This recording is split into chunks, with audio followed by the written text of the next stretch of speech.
فاعوذ باللہ من الشیطان الرجیم بسم اللہ الرحمن الرحیم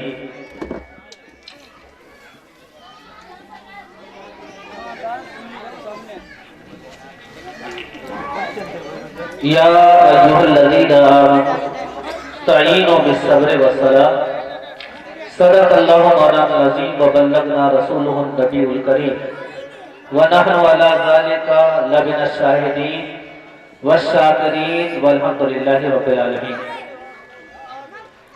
معزز سامعین کرام، میں نے جس آیت مبارکہ کی تلاوت کا شرف حاصل کیا ہے اس کا مطلب اور مفہوم بتانے سے کم مناسب اور ضروری سمجھو گا۔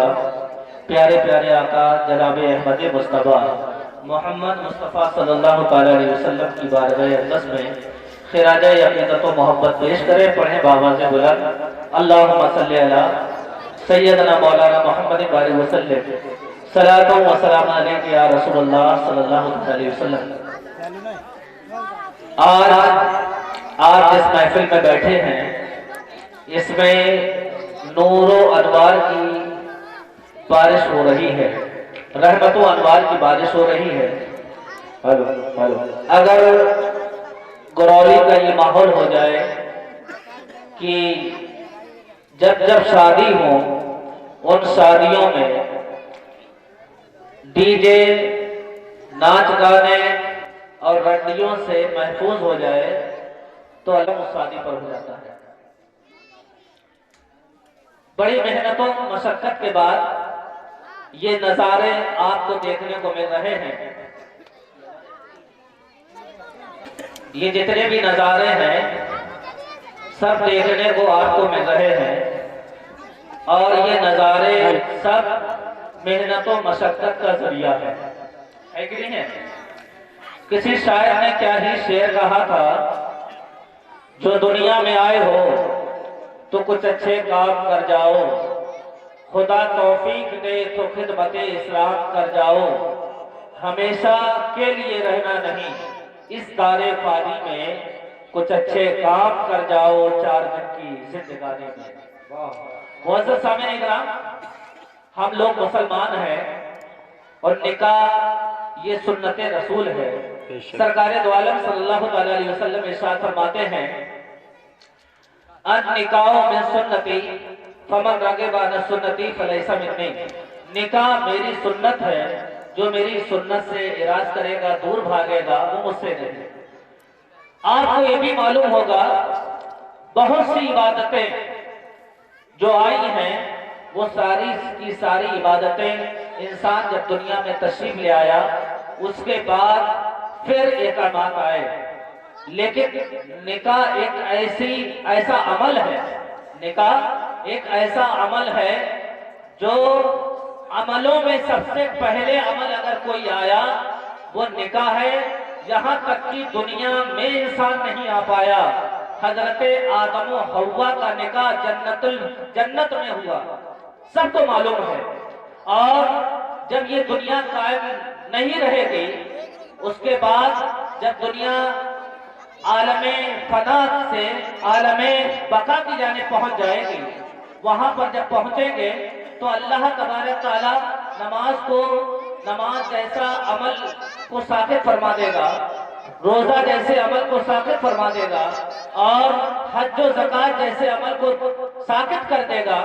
لیکن جب جنت میں پہنچے گا تو اللہ تبارک تعالیٰ اس عمل کو ختم نہیں فرمائے گا، بلکہ اللہ اپنے نیک بندوں کا نکاح نیک بندیوں کے ساتھ جنت میں بھی کرائے گا۔